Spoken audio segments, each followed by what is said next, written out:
우리나라에 위대한 시인이 여러 분 계시죠. 우리가 아는 김소월, 소월, 또 만해, 한용운, 또 제가 아주 사랑하고 좋아하는 분 중에는 박목월 시인이 계십니다. 아주 명시를 많이 썼습니다. 깊은 인간에 대한 사랑이 있고 철학이 있죠. 강나루 건너 밀밭길을 구름에 달 가듯이 가는 나그네, 인간 본래의 그 외로움과 나그네됨을 노래합니다. 또 봄에는 주로 우리가 많이 읽고 암송하는 시가 윤사월이라는 시가 있죠. 먼 산 청운사 낡은 기와집 산은 자하산 봄는 녹으면, 이렇게 되는 시입니다. 근데 이분이 생전에 발표하지 못했던 많은 시가 있는데, 그걸 아주 최근에 이분의 아드님이셨던 박동규 선생님, 서울대 국문학과 교수로 계셨던 박동규 선생님이 그 시를, 미발표 시를 모아서 최근에 세상에 보여주셨습니다. 그랬더니 이분의 마지막 시는 거의가 다 신앙시로 이루어져 있습니다. 여기서도 느낄 수 있는 게, 그것이 철학이든 문학이든 정치든 모든 분야의 그 극치에 다다르면 결국은 그것은 영원한 것, 신앙, 이 하나님께로 귀결된다는 걸 알 수 있어요. 그래서 아주 좋은 그 신앙시를 많이 소개해 주셨는데, 그 중에 하나인 빛이라는 시를 이 시간 잠깐 읽어드리겠습니다. 제목이 빛이에요. 빛. 박목월. 세상에 온전한 것이 무엇 있겠습니까? 다만 당신을 향한 믿음과 참음으로 헤쳐가는 생활의 시면. 그러니까 인생은 하나님을 향한 믿음과 또 하나는 오래 참음이에요. 결국 우리가 어떻게 믿느냐, 그리고 신앙 안에 얼마나 오래 참느냐, 이게 이제 인생의 싸움인 것이죠. 발돋움하는 신앙의 샘에서만 길어 올리는 영혼의 해갈. 그렇죠. 이분이 그 문학적으로 최고의 정점에 이르렀다 할지라도 거기에서는 이 영혼의 갈증을 만족시킬 수 있는 답을 찾지 못하는 것이죠. 그것은 어느 분야도 마찬가지예요. 정치 분야든 경제 분야든, 그쵸, 어떤 무엇은 학문과 과학이라고 할지라도 인간이 소유한 것으로는 그 인간, 하나님의 영으로 창조된 인간의 영혼의 갈증을 해결할 수 없죠. 오직 말씀의 신앙의 샘에서만 길어 올리는 그 영혼의 해갈, 그 갈증이 해결된다는 것이죠. 오늘 이 예배 시간에 하나님의 말씀을 들을 때 여러분의 영혼의 갈증이 해결되면 좋겠습니다. 여러분의 인생의 목마름이 해결되는 시간, 그게 이제 우리가 하나님의 말씀으로 충만해지는 시간입니다. 오늘 말씀 30절 이렇게 시작되죠.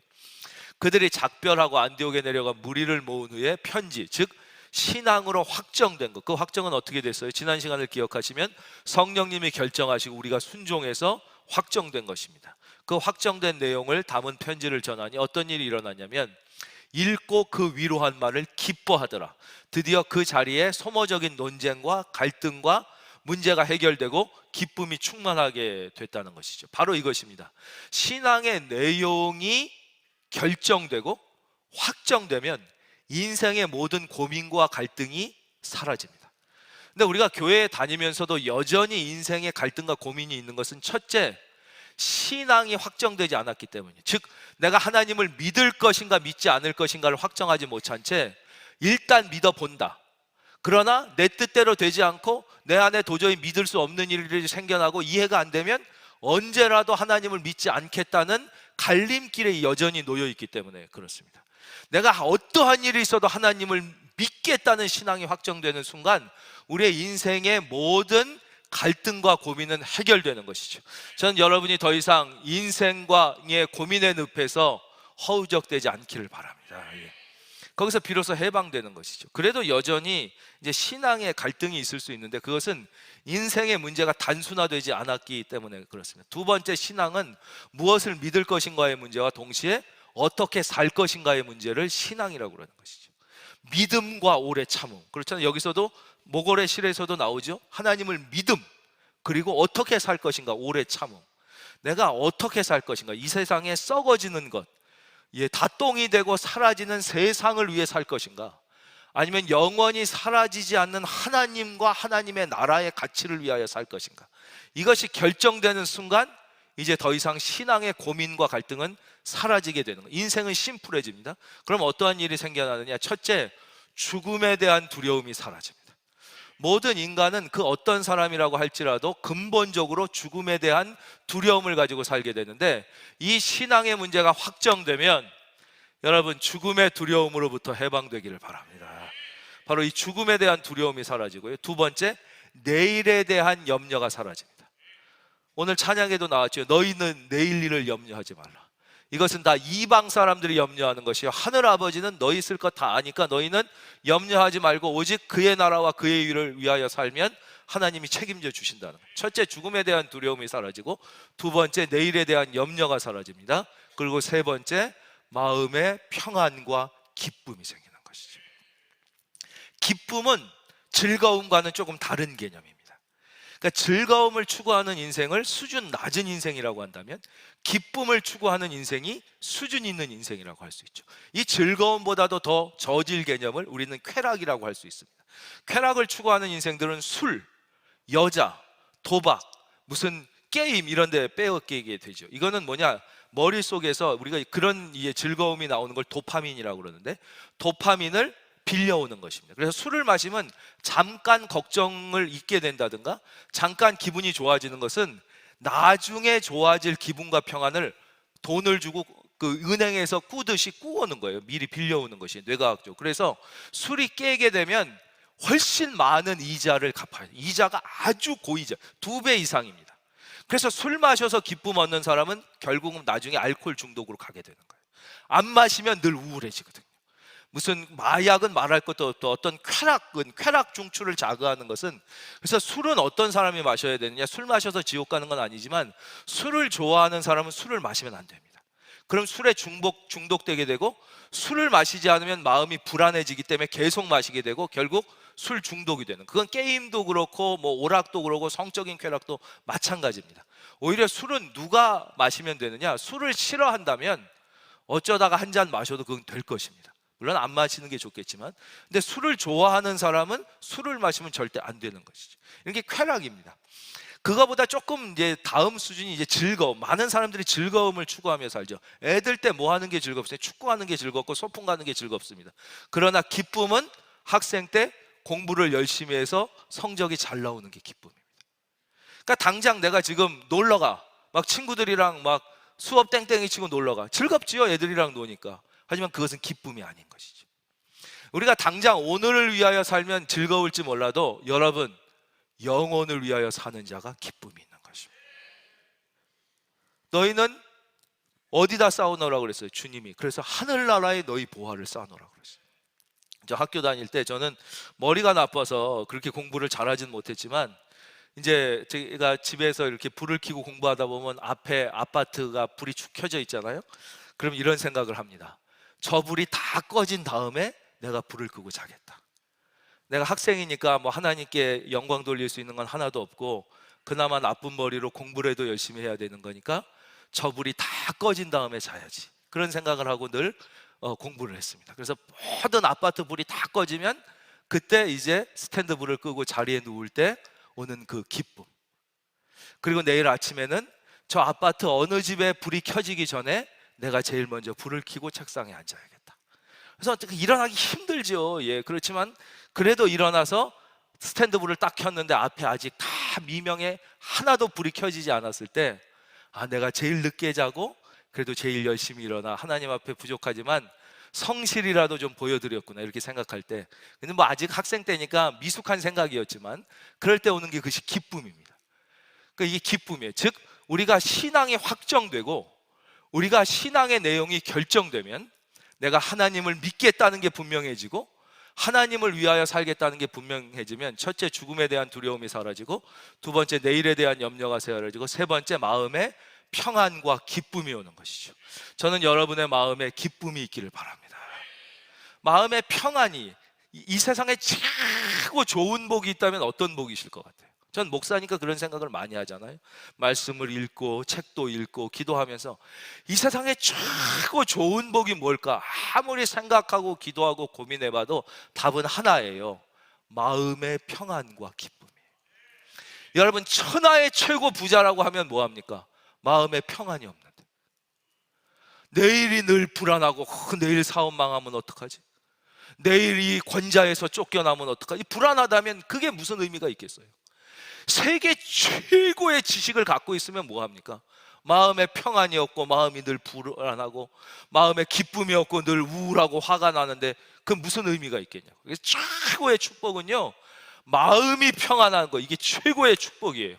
여러분, 예수님을 믿으면, 신앙이 확정되면 마음에 평안이 옵니다. 마음이 기쁨이 옵니다. 전 여러분이 그렇게 살기를 바랍니다. 두 번째 최고의 축복이, 두 번째는 뭔가 하면, 미안한 얘기지만 그것은 육체의 건강입니다. 여러분, 건강은요 그 어떤 것보다 큰 복이에요. 한번 몸이 아파 보십시오. 저 같은 경우는 이제 어지러운 병이 있잖아요. 어지러운 병이 한번 와가지고 침대에서 꼼짝을 못하게 되면 아무것도 소용이 없어요.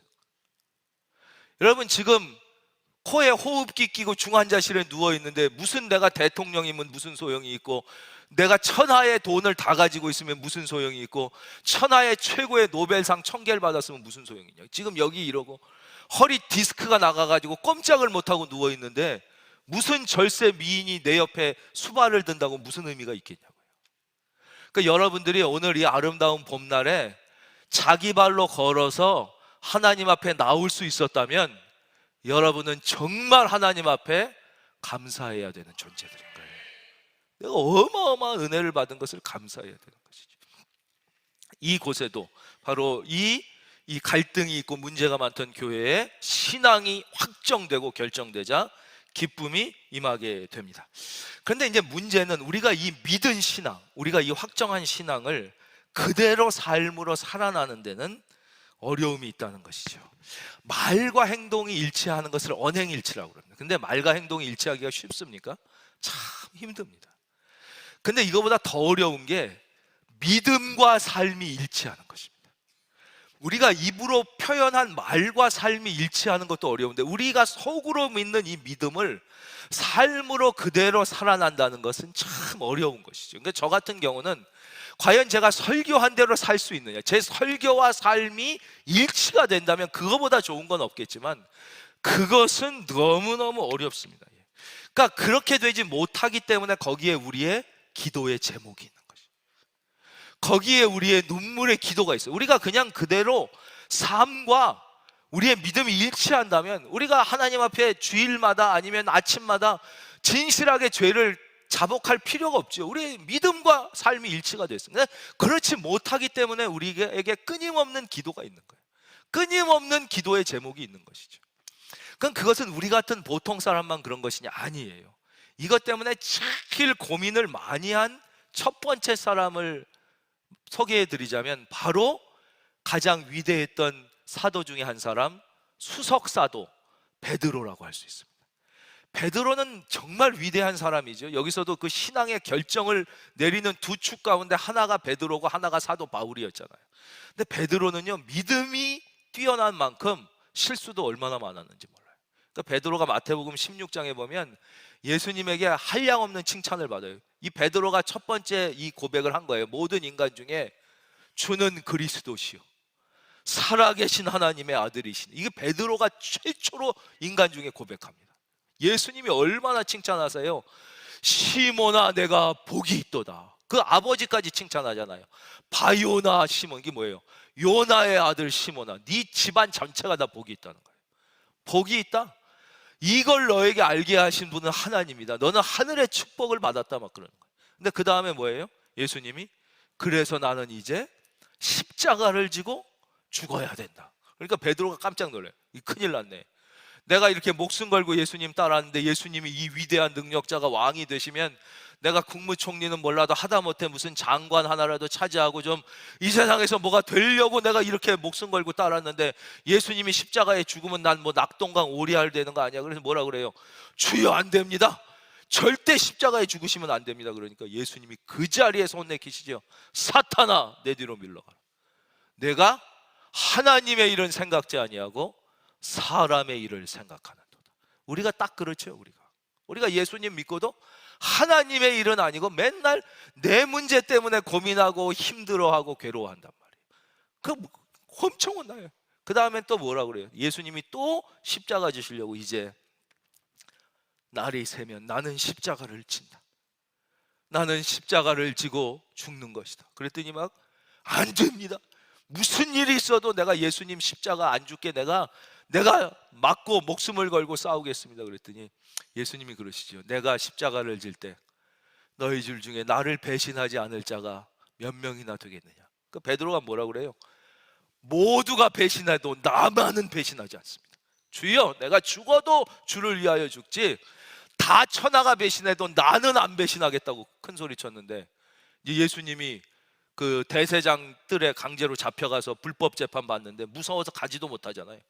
이 문 밖에서 이렇게 겹불 쬐고 있다가, 다른 것도 아니에요. 그냥 조그만 여종 하나가 이래요. 너도 그 예수라는 자와 함께 있던 자가 아니냐 그러잖아요. 그러니까 여러분, 신앙이라는 건 무엇이냐면요, 신앙은 지식이 아니에요. 신앙은 예수님과 함께 있는 게 신앙이에요. 그래서 예수님의 제자를 일컬을 때 뭐라 그래요? 네가 예수의 가르침을 받았다 이런 게 아니라 네가 예수라는 사람하고 함께 있던 자가 아니냐. 여러분, 예배 시간뿐만 아니라 어디에 있든지 무엇을 하든지 예수님과 동행하기를 바랍니다. 그게 바로 주의 영이, 성령이 함께하는 삶이, 그게 그리스도인인 거예요. 그게 신앙이에요. 그때 베드로가 뭐라 그래요? 또 펄쩍 뛰고 비유나지. 무슨 얘기야? 난 저 사람 알지도 못해. 아닌데 내가 봤는데 무슨 일이야? 저런 이제 저주까지 하잖아. 3번이나 저주해요. 그리고 3번째 저주하니까 꽃기요 닭이 울었죠. 그제서야 예수께서 새벽 닭이 울기 전에 내가 나를 3번 부인하리라 한 말이 생각나 울었다. 새벽 닭 울 때 난 괴로웠어. 그 찬양이 거기서 나온 거잖아요. 그러면 왜 이때만 실수했냐? 아니에요. 사도 베드로가 성령 받고 교회의 최고 지도자가 된 다음에도 인간은 실수. 그러니까 우리가 성령 받고 하나님의 사람이 됐다고 그래서 실수하지 않냐? 그렇지 않다는 거예요. 그때도 또 실수합니다. 자기가 설교해 놓고 자기가 설교한 걸 지키지 못하는 게 이제 나와요. 그것 때문에 사도 바울에게 공격을 받는데, 그게 갈라디아서 2장 11절에 나옵니다. 제가 읽어드릴게요. 게바는 베드로를 히브리식으로 부른 이름이에요. 다 뜻이 베드로가 반석이란 뜻이에요. 반석. 게바도 반석이란 뜻이에요. 이름이 같은 거예요. 게바가 안디옥에 이르렀을 때 책망받을 일이 있었다는 거예요. 잘못을 했다는 거예요. 내가 그를 대면하여, 아예 사도 바울이 얼굴을 대놓고 책망했다는 거예요. 그 내용이 뭐냐면 12절, 야고보에서 온 어떤 이들이 이르기 전, 야고보는 누군지 기억나시죠? 바로 초대교회에 그 담임 목사님들 모임이 있다면 지금 말로 하면 의장이에요. 의장격인 사람이 사람을 보냈는데, 그 전에 베드로가 이방인들과 함께 먹었어요. 그 전에 베드로가 무슨 설교를 했어요? 하나님 앞에는 이방인이나 유대인이나 차별이 없다. 헬라인이나 야만인이나 차별이 없다. 할례자나 무할례자나 차별이 없다. 오직 마음이 중요하고, 마음을 아시는 하나님께서 믿음으로 말미암아 예수 그리스도의 은혜로 구원받게 해주시고, 우리는 모두 똑같이 형제 자매가 됐다고 자기가 설교해놓고 이제 설교한다로 같이 그들하고 차별 없이 먹다가 야고보 의장이 보낸 할례 받은 사람들이 오니까 내가 이방인들이랑 먹었다고 공격하면 어떡하지? 내가 할례 받지 않은 사람들이랑 식탁 교제했다고 또 나를 비판하면 어떡하지? 갑자기 겁이 난 거예요. 그래서 두려워해서 떠나서 숨었다는 거예요. 그랬더니 그 다음에 어떻게 돼요? 13절, 남은 유대인들도 그와 같이 외식. 베드로가 그러니까 다 따라하는 거예요. 아니, 베드로도 그러는데 우리도. 그 중에 바나바 같이 인격이 훌륭하고 저렇게 심지가 깊은 사람도 똑같이 유혹돼서 넘어갔다는 거예요.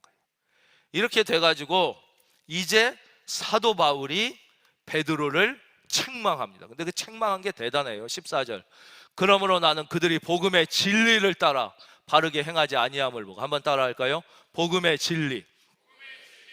이게 중요해요. 복음의 진리를 따라.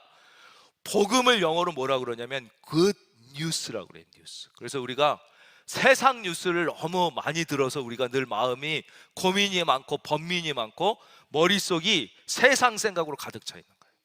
세상 뉴스보다 바로 하나님의 뉴스인 그 뉴스, 성경을 많이 읽고 말씀을 많이 들으면 되는데, 그래서 여러분들이 뭐 세상 뉴스에 귀 닫고 달 수는 없지만 여러분, 세상 뉴스보다 저는 여러분이 하나님의 뉴스를 더 많이 듣기를 바라요. 텔레비 보는 시간이 너무 많잖아요. 그리고 이 핸드폰으로도 맨날 뉴스만 검색하고 하나님의 뉴스인 굿뉴스, 복음을 많이 안 들으면 우리가 자꾸 세상적이 되고 우리 마음에 고민과 번민과 갈등이 계속되고 삶의 능력과 기쁨이 사라지는 것이죠. 그 책임은 복음에 있는 게 아니라 우리에게 있어요. 좀 계속 보겠습니다. 이 말씀 다시 본문으로 돌아가서, 복음의 진리를 따라 바르게 행하지 아니함을 보고 모든 자 앞에서 게바에게, 야, 대단하죠? 자기는 사도 중에 제일 꼬레비 사도예요. 제일 나중에 사도가 됐는데 사도 중에 수석인 베드로 사도를 조용히 찾아가서, 그러시면 어떡합니까? 그런 게 아니라 대놓고 많은 사람 앞에서 내가 유대인으로서 이방인을 따르고 유대인답게 살지 아니하면서 어찌하여 억지로 이방인을 유대인답게 살게 하려느냐 하였노라, 그러면서 강력하게 공격을 합니다. 이 말씀을 보면 우리가 예수님을 정말로 믿고 마음의 결단을 하고 성령을 체험했다 할지라도 우리가 이 세상의 시선과 관습으로부터 탈출해서 오직 하나님의 사람으로 산다는 게 그렇게 쉽지 않다는 것을 이제 알게 되는 것이죠. 우리가 세상의 가치관이 아니라 오직 복음의 가치관으로 산다는 게 그게 말처럼 쉽지 않다는 것이죠. 우리가 지금까지 살고 있던 그 이방과 우상 문화에 나도 모르게 쌓여져 있던 그 문화에서 오직 말씀과 복음의 문화로 산다는 게 그렇게 쉽지 않다는 거예요. 우리가 계속 이렇게 실수하는 거예요. 베드로도 실수를 하니까 실수하는 거, 거기에 우리의 기도의 제목이 있다고 말씀드렸어요. 그러면 이렇게 공격한 사도 바울은 어떠냐 이라는 거예요. 여러분은 어떻습니까? 여러분들은 진짜 믿음대로 살고 있습니까? 여러분은 진짜 들은 대로 살고 있습니까? 여러분은 진짜 말씀대로 살 수 있습니까? 일부 때 그러냐고 그랬더니 어느 분이 나는 믿음으로 살 수 있습니다 그러시더라고요. 그 믿음은 대견하나 저는 설교한 대로 살지 못합니다. 거기에 저의 기도의 제목이 있고 저의 이제 아픔이 있는 것이죠. 그럼 이렇게 공격한 사도 바울은 완벽한 사람이었냐? 아니에요. 사도행전을 통해 보면 사도 바울은 인격적으로 상당히 결함이 많은 사람이었습니다. 그러니까 여기서도 보면 그가 복음의 진리를 얘기하지만 그 수석 사도를 조용히 찾아가 선배님 이러이러한데 선배님이 이렇게 하시니 이렇게 얘기해도 되는 걸 막 격정적으로 얘기하잖아요. 막 사람이 다 많은 데서 대놓고 막 이 사람이 신앙적 이런 약점이 있는 분이에요. 특별히 오늘 본문에 보면 그게 또 아주 현저하게 나타나는 36절 보겠습니다. 며칠 후에 바울이 바나바더러 말하되 우리가 주의 말씀을 전한 각 성으로 가서 다시 가서 형제들이 어떠한가 방문하자. 참 사도 바울은 믿음이 뜨거운 사람이에요. 정말 예수님을 만난 후에 자기의 모든 것을 다 들여서 예수만 위하여 산 사람이에요. 정말 그 교회에 대한 사랑이 눈물겨워요. 그러니까 그 고생을 하고 복음을 전한 그 사람들이 마음에서 잊혀지자. 우리 말로 하면 뭐예요? 눈에 밟히는 거예요. 그 사람들이 정말 계속 신앙생활을 잘하는지 궁금하고 혹시 믿음에서 떠난 사람이 없는지 걱정이 되니까 다시 갑시다 그들에게. 그땐 기차도 없어요. 버스도 없어요. 자가용은 말할 것, 그걸 또 걸어서 그 고생을 하면서 그 몰매를 맞아 죽을 뻔한 데를 또 가자는 거예요. 사랑으로. 그래서 그들을 다시 믿음으로 견고하게 합시다. 이런 마음을 가져요. 여러분, 교회는 사랑입니다. 가정도 사랑입니다. 여러분의 마음에도 사랑이 있기를 바랍니다. 우리 교회의 모든 소그룹 리더들이 이런 마음을 갖고 있어야 된다. 나에게 맡겨주신 영혼이 지금 믿음이 어떤가, 신앙의 상태가 어떤가, 이런 마음이 있어야 돼. 늘 돌보고자 하는 마음이 있어야 돼요. 교회도 그렇고 가정도. 교회와 가정이 늘 소중해요. 그래서 베드로서에도 하나님이 그러시잖아요. 무엇보다 서로 뜨겁게 사랑할지. 사랑은 허다한 죄를 덮느니라. 그래서 가정은 사랑이 지배할 때만 가정이 될 수 있어요. 교회도 마찬가지. 그런데 이렇게 장점이 많았지만 그에게는 또 단점이 있었다는 거예요. 보겠습니다. 37절. 바나바는 마가라 하는 요한도 데리고 가자 그러는 거예요. 이 사람 기억나지요? 누군지요? 그 38절에 나와 이 사람이 누구였는지. 바울은 밤빌리아에서 자기들을 떠나 함께 일하러 가지 아니한 자를 데리고 가는 것이 옳지 않다고 그래요. 이 마가라는 이 청년이 1차 전도 여행을 갈 때 자기 삼촌인 바나바를 따라갑니다. 바나바가 이제 외삼촌이에요. 이 마가는 그 바나바의 생질이 됩니다. 생질이 뭔지 아세요? 그렇죠. 조카인데 어떤 조카냐면 누이의 자식을 생질이라고 해요. 그러니까 누나나 여동생의 자녀가 생질이에요. 그러니 얼마나 이쁘겠냐고요. 자기 여동생의 자식이니까 마가가 바나바보다 얼마나 이뻤겠어요. 그래서 얘를 이제 데리고 갔어요. 근데 얘가 처음에 가니까 막 성령의 역사가 나타나고 하나님의 기적이 목격되고 막 믿는 자가 생기니까 너무 기뻐. 근데 그런 일만 있는 줄 알았더니 아니에요.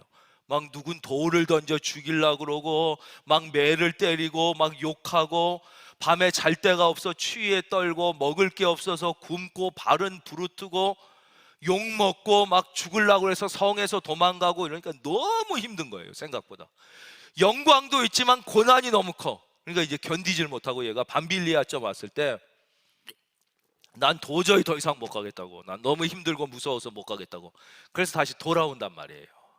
근데 이런 마가 같은 사람은 2000년 전에만 있는 게 아니라 지금도 똑같이 있다고요. 지금도 내가 예수 믿겠다고 하다가 조금 어려운 일이 생기거나 힘든 일이 생기고 그러면 이거 뭐 중간에 포기하는 사람이 지금도 여전히 많아요. 예수 믿는 사람만 그렇습니까? 내가 주님 위해 살겠다고 신앙과 사역의 길로 접어든 사람도 부름받아 낯선 이 몸 어디든지 가오리다, 찬양은 막 열심히 불러놓고 진짜 고난이 오면 아골골짝 빈들에는 주님 홀로 가옵소서, 저는 종기 영광 평안한, 그래갖고 중간에 포기하는 사람들도 많단 말이에요. 그건 이때만, 지금도 그래요. 근데 이제 2차 전도 여행을 가게 되니까 이 마가가 내가 그때 끝까지 해야 돼, 나도 또 가고 싶습니다 그랬어. 그러니까 바나바는 자기 조카 그러니 얼마나 이거를 또 이쁘고 귀하니 안 데려갈 수 있겠어요? 근데 사도 바울은 안 된다는 거예요. 한 번 거기서 떠나 돌아갔던 놈은 또 그럴 가능성이 높은데 하나님의 일을 하는데 방해가 되지 도움이 되지 않는다. 이 사람 데려가면 안 된다고 그런 거예요. 그래서 둘이 어떤 일이 있었냐, 조금 말다툼 정도가 아니라 그 다음에 보면 서로 심히 다퉜다는 거예요. 대판 싸웠다는 거예요. 우리말로 얼마나 싸웠냐면 서로 아예 갈라서게 됩니다.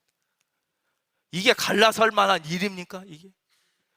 그래서 결국 바나바는 마가를 데리고 배 타고 자기 고향으로 돌아가게 됐다는 거예요. 여러분, 바나바가 어떤 사람이에요? 바나바는 인품이 고결하고 신앙이 깊고 그 그리스도인들 사회에서 다 존경을 받았어요. 아주 성공한 부유한 사업가였는데 인품이 훌륭했어요.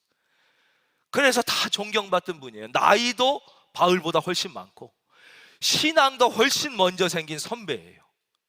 근데 바울이 그걸 못 참을 만한 일이냐 하는 거예요. 바울이 이제 다메섹 도상에서 예수님을 만나요. 그렇죠? 그래서 성령 받고 회심하고 예수님을 믿게 됐지만 교회가 안 받아주잖아요. 얘를 어떻게 믿습니까? 옛날에 우리 형 죽인 놈이 사도 바울, 그때는 사도가 아니에요. 인간입니다. 우리 아버지 예수 믿는다고 감옥에 가뒀던 게 이 인간입니다. 우리 죽일, 다 그럴 때 누가 그거를 변호해 줬어요? 바나바가 데리고 사도들마다 다 찾아다니면서 베드로 사도님, 이는 예수님 만나고 정말 회심했습니다. 이 사람을 교회에서 받아주면 주를 위하여 큰일 할 사람입니다. 다 야고보, 요한 일일이 찾아다니며 설득해서 받아준 게 바나바란 말이에요. 그것뿐이 아니에요. 다 받아줬지만 교회 안에서 이제는 은따가 돼요. 은따가 뭔지 아세요? 은근히 따돌리는 걸 은따라고 그래요. 왜냐하면 사도 바울은 나중에 믿었잖아요. 그럼 먼저 믿은 사람들이 그 안에서 자기들끼리 얘기해. 야, 20년 전에 말이야 우리가 막, 우리 교회는 그런 분들이 없지만 그럴 수 있잖아. 내가 새로 교회에 들어왔는데 막 막 봉사하는데 보면 막 15년 전에 말이야, 뭐 30년 전에 우리 이랬지. 맨날 이런 얘기 지들끼리 하니까 얼마나 이 섭섭하겠냔 말이에요. 사도 바울이 그런 거예요. 다 우리가 그때 예수님 쫓아다닐 때 말이야, 막 그런 얘기하고 은근히 따돌릴 때 바나바가 어떻게 해요? 자기가 안디옥 교회에 지금 말로 치면 최고 지도자예요. 북한이 아니에요. 최고 지도자. 그게 아니라 담임 목사라는 거예요. 지금으로 치면. 갔는데 자기가 생각해 보니까 사도 바울이 훨씬 더 설교의 능력이 있고 목회의 열정이 있고 그가 더 하나님의 말씀을 훨씬 더 잘 가르친다는 것을, 사실 선배는 그걸 인정하고 싶지 않습니다. 자기보다 어린 사람인데. 근데 그걸 찾아가서 사도 바울을 모시고 와서 안디옥 교회 담임 목사님, 최고의 제일 결정 지도자를 놓고 나는 부목사를 하겠습니다. 당신을 섬기겠습니다. 그리고 아래로 내려간 사람이 바나바란 말이에요. 그런데 그 사람하고 서로 심히 다투었다는 거죠. 여기서 우리는 사도 바울이 얼마나 인격적으로 결함이 많은 사람인 것을 알게 되는 거예요. 아주 막 격정적입니다. 감정이 아주, 열정도 있지만 감정을 잘 주체를 못해요. 욱하는 성격이 있었다는 것이죠. 그런데 놀라운 것은 바로 하나님께서 이렇게 실수가 많고 겁이 많고 말이 행동보다 앞서는 베드로 사도와 이렇게 열정과 교회와 영혼에 대한 뜨거운 사랑은 있었으나 인간적 인격적 결함이 있는 사도 바울을 통하여 구원의 역사를 이루셨고 지금도 이루어가고 계시며 가장 큰 일을 행하셨다는 거예요. 이것이 오늘 하나님이 우리에게 주시는 메시지. 그러니까 다시 말씀드려서 하나님은 저와 여러분이 실수가 없고 인격이 훌륭해서 사랑하시는 게 아니라 우리가 여전히 실수가 있고 인격에 문제가 많지만 그것 때문에 하나님 앞에 기도하며 몸부림치는 그 모습을 보시고 여전히 여러분을 사랑하고 계시는, 그래서 우리를 사용하시고 우리는 성자가 아니에요. 반드시 장점이 있으면 분명히 약점이 존재하는 거예요. 이쪽에 뛰어난 점이 있으면 반드시 다른 쪽에 무슨 단점과 약점이 있는 거예요. 우리 중에 성자가 누가 있습니까? 그리고 실제 성자로 일컬음을 받는 분들도요, 자세히 가까이 보면 다 실수가 있고 허물이 있습니다. 우리가 잘 아는 황희정승, 이런 훌륭한 분도 보면 가족 비리가 엄청 많았어요. 지금은 그분은 절대 국무총리 못해요. 가족 비리가 어마어마해요. 그 사위 막 하고 딸하고 막 아들하고. 장영실, 그 사람도 그 과학적 능력이 있었지만 또 뭐가 엄청나요. 그 뒤에 보면. 세종대왕, 그분 말할 수 없이 훌륭하지만 또 보면 그분도 또 다 문제가 있었어요. 예수 그리스도 외에는 다윗조차도 문제가 있는 것이에요. 그래서 여러분, 우리는 절대 완전하기 때문이 아니에요. 우리가 실수가 없기 때문이 아니에요. 우리가 아직 죄인 되었을 때 그리스도께서 우리를 위하여 죽으심으로 우리가 부족함에도 불구하고 하나님은 여전히 여러분을 사랑하고 계심을 여러분 믿으시기를 바랍니다. 그래서 우리가 하나님 앞에서 나의 약점과 부족함 때문에 좌절하면 그게 더 큰 잘못인 것이죠. 우리의 약점과 부족함을 가지고 하나님 앞에 나아가 기도함으로, 중요한 것은 약점이 있냐 없냐, 실수가 있냐 없냐가 아니라 그 약점과 실수를 우리가 하나님 앞에 끊임없이 보완하며 얼마나 성장해 나가느냐, 하나님은 이것을 보시는 것이죠. 여러분, 하나님은 여러분이 약점과 실수가 있어도 그것까지도 사랑하시며 합력하여 선을 이루심을 여러분이 믿을 수 있는 은혜가 있기를 바랍니다. 그래서 우리는 가정도 그래야 된다는 거예요. 가장 중요한 것은 교회고 또 하나는 가정이에요. 가정이 확장되면 교회가 되고 교회가 축소되는 게 가정이라고 그랬어요. 그래서 세상의 모든 거는 시작한 사람이 있어요. 국가도 다 건국한 사람이 있죠. 회사도 창립자가 있죠. 어느 조직도 시작한 사람이 있어요. 여러분, 가정을 제일 처음 시작한 사람이 누구예요? 없어요. 가정은 하나님이 아담과 하와를 통하여 직접 만드셨어요. 교회를 제일 처음에 시작한 사람이 누구예요? 없어요. 예수 그리스도의 십자가 보혈과 성령을 통하여 하나님이 친히 세우셨다고 그랬어요. 그 두 개만. 그래서 가장 소중한 것은 가정과 교회예요. 여러분, 나라보다 가정이 더 소중한 거예요. 가정이 하나님이 세우신 거예요. 교회가 가장 왜 교회만이 여러분, 왜 회사에 충성해요? 사실 가정을 위해서 그런 거예요. 더 정확히 얘기하면 우리가 왜 세상에도 충성하느냐? 하나님 나라와 가정을 위해서인 것이죠. 그렇지 않다면 그 무슨 소용이 있겠어요? 근데 가정을 살리는 것도 사랑입니다.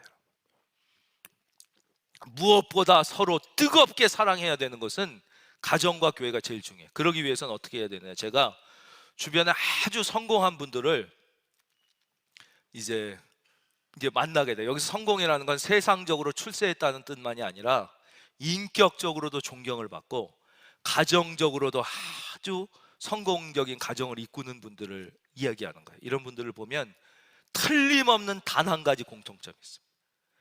다 다른데 아주 똑같은 공통점이 뭐냐? 아내에게 지극히 잘합니다. 신앙이 있는 분들은 예수님 다음으로 아내한테 잘하고요, 신앙이 없는 분들도 사회적으로 성공하고 이 존경을 받는 분들의 공통점은 아내에게 아주 지극정성을 다합니다. 여러분, 이것을 꼭 기억해야 합니다. 우리가 그러기 위해 하나님 말씀에 보면 다 그게 남아있어요. 근데 우리가 너무 하나님의 말씀을 이제 사도 바울의 고백이 하나 있는데, 이 아까 읽었던 갈라디아서 2장 11절에서 쭉 거기서부터 이 말씀이 나오는 거예요. 마지막으로 2장 20절 우리가 다 암송하는 말씀이 나온, 화면에 한번 띄워주십시오. 우리 다 자리에서 일어나서 이거 한번 읽겠습니다. 2장 20절 다 자리에서 일어나. 이거 다 우리가 암송하는 말씀이지만 이 시간 다시 한번 우리가 소리내 읽으면서 한번 암송하겠습니다. 시작. 십자가에 못 박혔나니 그런즉 이제는 내가 사는 것이 아니요 오직 내 안에 그리스도께서 사시는 것이라. 이제 내가 육체 가운데 사는 것은 나를 사랑하사 나를 위하여 자기 자신을 버리신 하나님의 아들을 믿는 믿음 안에서 사는 것이라. 아멘. 이게 우리가 이렇게 살듯이 첫째는 그거죠. 하나님의 아들을 위해 사는 거예요. 그러기 위해서 우리는 말씀을 들어야 되고, 너무 텔레비를 많이 보면 안 돼요. 우리가 TV 보는 시간만큼만 하나님의 말씀을 듣고 성경을 읽어도 우리의 인생이 완전히 달라집니다. 특히 TV도 좋은 프로그램이 있지만 드라마 이런 거는 아무 소용이 없어요. 모든 드라마는 다 똑같아요. 제가 모든 드라마가 얼마나 똑같은지를 잠깐 얘기해 드릴 테니까 여러분이 맞는지 안 맞는지 한번 맞춰보세요. 첫째, 모든 드라마는 남자와 여자가 서로 뜨겁게 사랑을 합니다.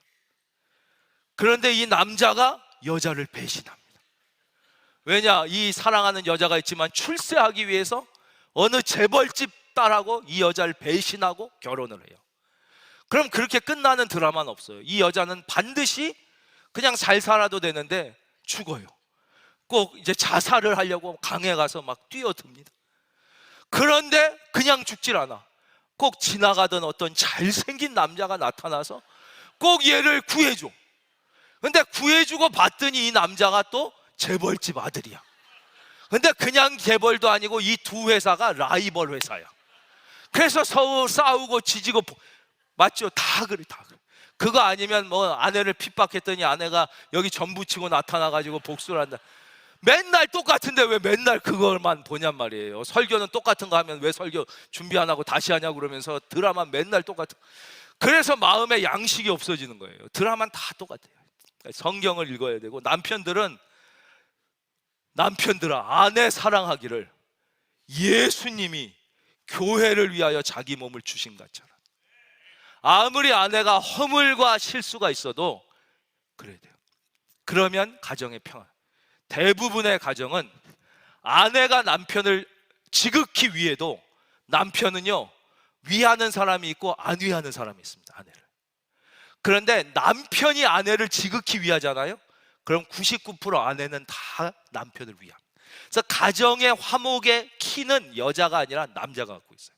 물론 여자 중에도 간혹 10,000명에 1명은 남편이 아주 위해도 안 위하는, 그건 인간 같지 않은 인간이에요. 그건 이제 말도 말고, 아예 인간 같지 않은 건 얘기하지 말고 인간 중에 얘기하자는 거예요. 인간. 그래서 이렇게 사이가 진짜 부부가 좋아야, 남편이 아내를 그렇게 사랑해야 이제 연세가 들수록 가정이 화목해요.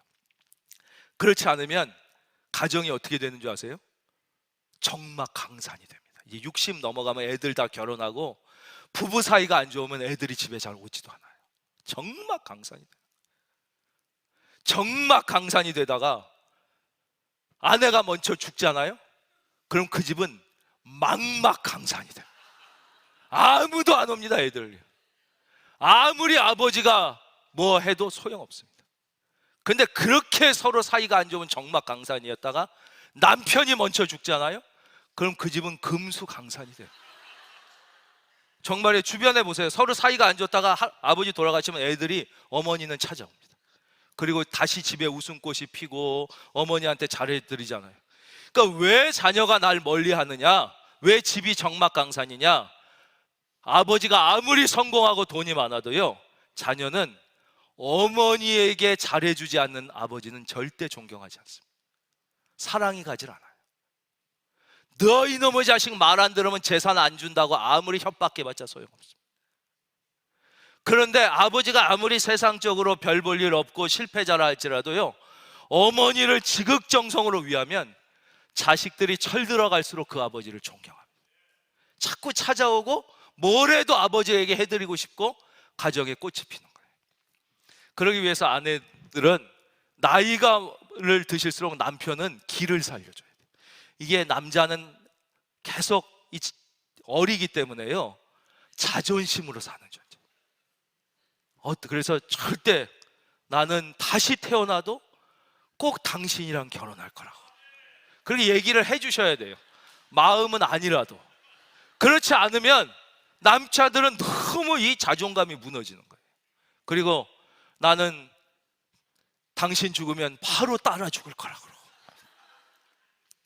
남자들도 물론 그렇고, 이 금술이 좋은 집들 있잖아. 아주 정이 많은 부부, 사랑이 많은 부부를 진짜 봤더니 이건 실제 통계적으로 나온 거예요. 80이 넘어서 아주 이 사이가 좋은 부부일 때 아내가 먼저 죽으면 6개월 안에 남편이 죽는 확률이 대단히 높습니다. 그리고 2년 안에 거의가 다 죽습니다. 그런데 이렇게 금술이 좋은 부부인데 남편이 먼저 죽잖아요. 보통 여자는 10년을 더 산답니다. 그게 왜 그러냐? 나이가 들수록 더 여자가 남자한테 도움이 많이 됐다는 거예요. 여자 아내는 남편 없어도 오히려 적막강산은 금수강산이 된다니까요. 그런데 네 남편은 그 아내 덕에 산다는 걸 알아야 돼요. 그러니까 얼마나 잘해야 돼요. 아유, 근데 우리 마누라는 내가 잘해주려. 여러분, 완전한 사람은 없다니까요. 그래서 성경이 그러잖아요. 예수님이 교회를 위하여 자기 몸을, 인물이 좀 좋으면 좀 살림을 못하고 좀 해풀 수도 있는 거예요. 좀 어떻게 살림을 잘하면 또 애들을 좀 못 키울 수도 있는 거지. 다 잘하는 사람을 기대해서 내가 잘해. 그런 사람은, 그 가정은 아주 나이가 들수록 지옥처럼 되는, 적막강산이 되는 거예요. 그래서 이제 만약에 60 정도 됐다. 그럼 왜 밥을 그때도 여자가 하는 건 말이 안 되는 거예요. 그땐 같이 해야죠. 반반. 청소도 다 너나서 하고 설거지도 반반 하고. 사실은 남자가 더 해야 돼요. 옛날에는 여자는 살림을 하고 남자는 직장을 다녔어요. 이제 다 은퇴했으면 같이 밥하고 같이 해야지. 제가 지난 주일에도 말씀드렸어요. 주일날 제발 아내 밥 시키지 말아라. 주일날 여자 설거지 시키지 말아라. 자기가 해야죠. 그때는. 근데 60 넘어까지도 그 밥하면 되겠냐고요. 그래서 돌아가시면 금수강산이 된다는 거예요. 그때 남편이 해야 돼요. 그러니까 제가 아주 성공하고 존경받는 분들을 만나면 너무 아내에게 저도 놀랄 정도로 잘하시더라고요. 저도 나름 애처가라고 생각하는데 제가 놀랄 정도로, 다 이건 신앙이 없는 사람들도 절대적인 공통점이라는 거예요. 여러분, 우리가 다 잘해서가 아니라 우리가 부족할 때. 보겠습니다. 로마서 5장에 주님이 그러죠. 5장 6절. 우리가 아직 연약할 때로, 연약할 때의 기약대로 그리스도께서 경건하지 않은 자를 위하여 죽으셨도다. 의인을 위하여 죽는 자가 쉽지 않고 선인을 위하여 용감히 죽는 자가 혹 있거니와. 8절 다 함께 읽고 오늘 말씀 마치겠습니다. 시작. 우리가 아직 죄인 되었을 때 그리스도께서 우리를 위하여 죽으심으로 하나님께서 우리에 대한 자기의 사랑을 확증하셨느니라. 아멘. 우리 사랑하는 성도님들이 다 이렇게 믿음으로, 말씀으로, 사랑으로 충만하셔서 신앙생활에 승리하시고 마지막까지 가는 거. 회사 다 그만둡니다. 대통령 5년 하면 끝입니다. 그러나 신앙만 마지막까지 가는 거. 또 하나, 가족만 마지막까지 가는 거. 무덤까지. 그 후에는 예수님만 같이 가는 거예요. 그땐 교회도 없어요. 죽은 후에. 그땐 처자식도 없고 그때는 주님만 같이 가는 거고, 그전에는 교회와 가정만 끝까지 같이 가는 거예요. 다른 곳이 아니라 가정과 교회에서 믿음의 승리자가 다 되시기를 주의 이름으로 축원합니다.